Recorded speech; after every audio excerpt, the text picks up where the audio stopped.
Now, Kim, one thing about your career that tells me you're a dedicated reporter is that if you'd played your cards differently, if you had managed certain situations in a different way, you could seriously have become Mrs. Nawaz Sharif. It's true. Maybe not Mrs., but certainly Mistress Nawaz Sharif. Don't sell yourself short. Nawaz Sharif, former Prime Minister of Pakistan, who's I don't know, today is still a kind of influential opposition figure in the country, had plans for you. He had a project for you when you went to interview him. What was his project? I don't know if he had it in the very beginning, but it soon became. After a few months of knowing him and feeling like, hey, here's this great source, he'll always answer my phone calls. It's great to have, the only opposition leader at that point after Benazir was killed answer your phone calls, right? And so then I met with him at a certain point, and I think this was August of 2008, and the country's just falling apart. It's just falling apart at this point. He has just stepped out of the coalition government. Musharraf has just stepped down. There's a lot of chaos. The army's going into the tribal areas. There's 300,000 refugees that have fled from one particular tribal area.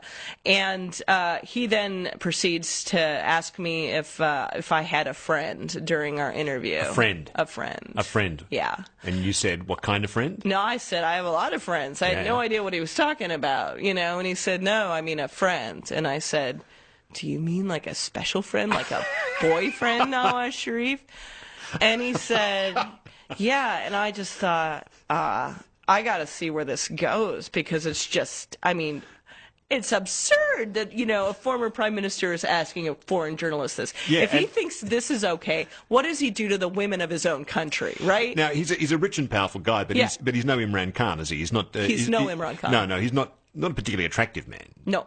To be unkind. That might be a bit unkind, but he's not particularly unkind. No, I think it's fair. It's fair, okay. It's fair. All right. He's also my father's age. He's also married. And in the very beginning, I ran this question. We ran through it, and he offered to find me a friend. And, he said, what qualities are you looking for? And I said, tall, funny, and smart. I can't believe you're having this conversation with him. I know. And I was just like, I thought to myself, write down everything. Yeah. Write down everything as soon as you get out of here, because he should not be having this conversation with you. And then, he's asking me, what do I mean by smart? And, he's like, I say, clever, intelligent. What sort of a question? What do you mean by smart? And then he says, oh, you don't want to, I get what you mean, but you do not want a cunning friend. And I said, no, really, who wants a cunning friend? And so then I talked to some Pakistani friends, including Tammy, and I said, what does this mean? And they said, look, he's just a Punjabi uncle. He's not hitting on you. Punjabi men like to fix up single women, and don't worry about it. And so I just sort of felt like he had taken on this project, and he referred to it as the project. And I didn't necessarily treat it as anything but a joke until he, eventually did make his play. And bought me an iPhone, of all things. Yeah, first he tried to set you up with the president of Pakistan, Asif Ali Zardari, Benazir Bhutto's widower. You said absolutely not. No, and what I said was, my mother made me take this out of the book because she said, you can't have it in there. It makes you seem so unlikable. But the first thing that did come out of my mouth was, his last wife didn't come to such a good end. No, and my mom just thought, I said it was truthful. That's really what happened. She says, it really makes you seem unlikable. But, I can't, I think I'm one of those people that it comes into my head and it just comes out my mouth. And so, he first said Zardari, Mr. Z, he called him. And then he told me that the second choice he was going to set me up with would be revealed later.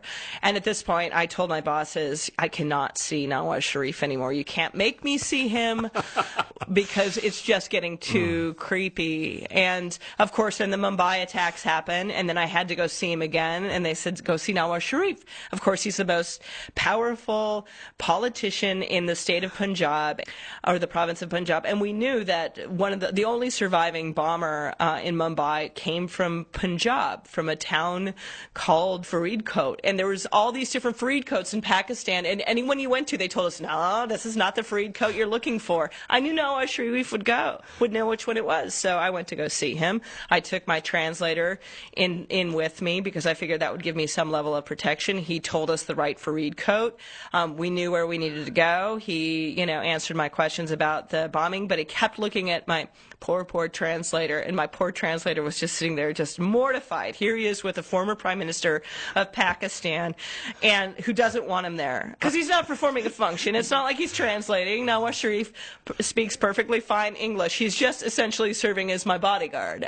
So then Nawaz asked the translator to leave. The translator really has no choice but to, and Nawaz Sharif informs me that he has bought me an iPhone so we can talk privately.